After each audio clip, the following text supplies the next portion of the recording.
I request we eviscerate the quorum call. Without objection. Mr. President, I came to the Senate 2 years ago because the people of Florida entrusted me to fight against the broken ways of Washington and the out-of-control spending that is threatening the future of our children and our grandchildren. I'm fighting every day against the political class in Washington, the same elites that scoff when people like me say that government needs to be run like a business.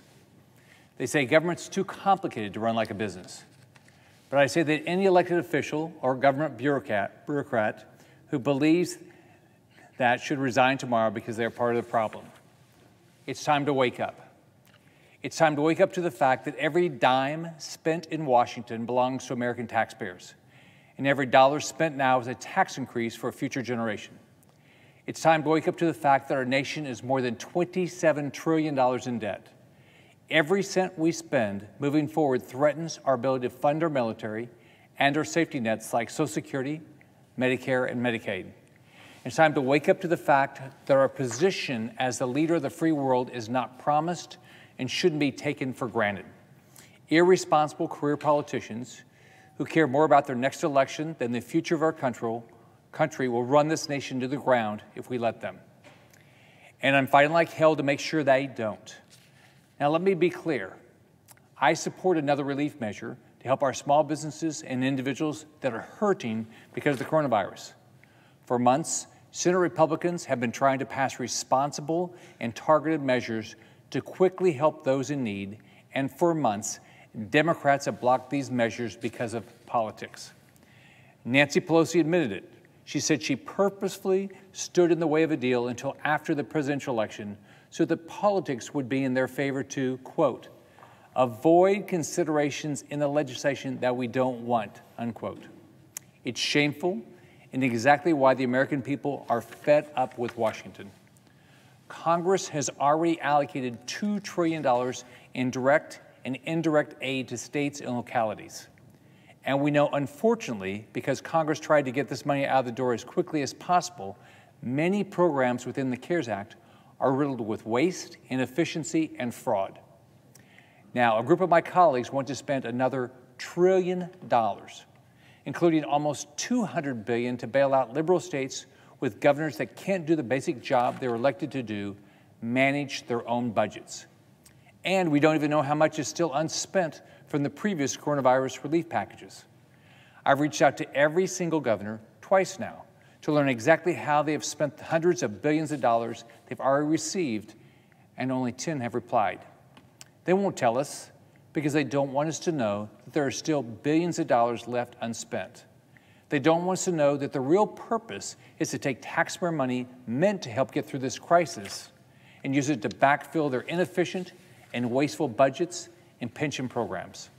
Liberal governors and mayors around the country think the American people are stupid. They think taxpayers in states like Florida won't realize if the federal government uses their taxpayer money to bail out states like New York and California and pay for those states' wasteful spending.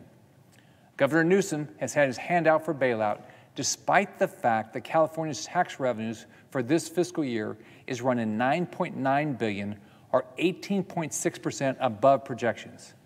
Personal income tax revenue in October was $1 billion, 15.6% higher than in the previous October in California, and sales taxes were up 9.2%. For the last 4 months, overall revenue in California has exceeded spring forecast and even 2019 collections. This is a state that paid $1.5 million to the chief investment officer of its public pension fund, which was actually invested in companies tied to the Chinese Communist Party, only to later find out this person was personally invested in companies with ties to the Chinese Communist Party. You can't make this stuff up.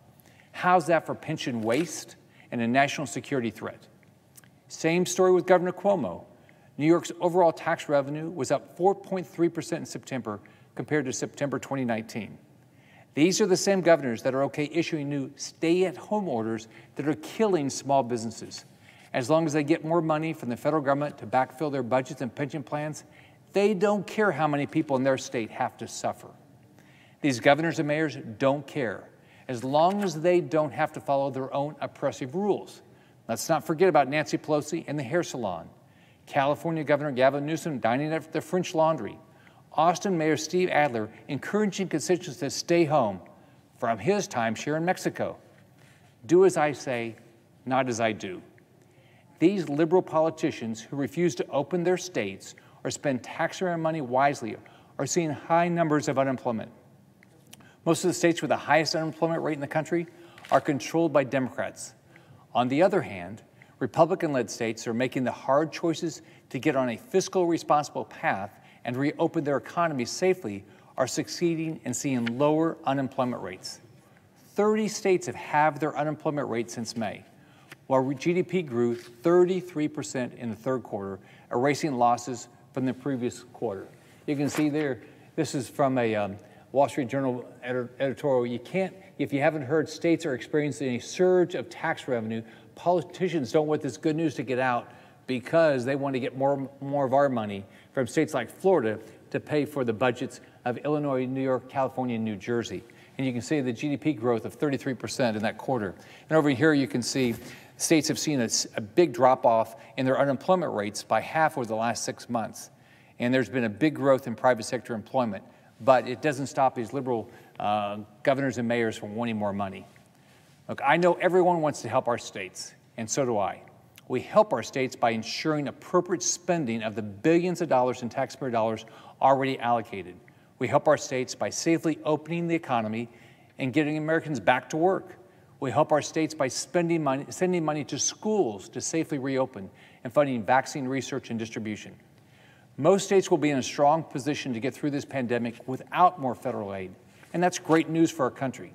But we know New York, California, Illinois, New Jersey don't need bailouts. They want bailouts, so they can use that money intended to address the fallout from COVID to backfill their long-standing budget problems and their pension problems. I've said all along, I will not support that. It's not fair to the citizens of states like Florida, where over my 8 years as governor, we made the hard choices that were hard, that put our state on a fiscally secure path. We paid down our state debt. We cut taxes. We balanced our budget every year without borrowing money. $908 billion, $908 billion in spending today equals a tax increase of $7,000 per American family down the road. It means it's not money that we have. It's a tax increase of $7,000 per American family down the line. Many families in our country right now are trying to figure out how to celebrate this holiday season while they struggle to afford daily expenses. These are the people we need to be helping. You wouldn't run your business or family the way Washington is run, like there is an endless supply and no consequences to racking up unthinkable amounts of debt. That's what many of my colleagues want. But to keep spending money like this means taking away the same opportunities that I've had and others have had to live the American dream, and it will take it away from our children and our grandchildren. It's time to wake up. It's time to make the hard choices to put a nation on a path to recovery. Recovery from this virus, from the economic devastations brought with it, and from the fiscal calamity that decades of politicians have ignored. That includes refusing to bail out wasteful states for their decades of poor fiscal choices. Thank you, Mr. President.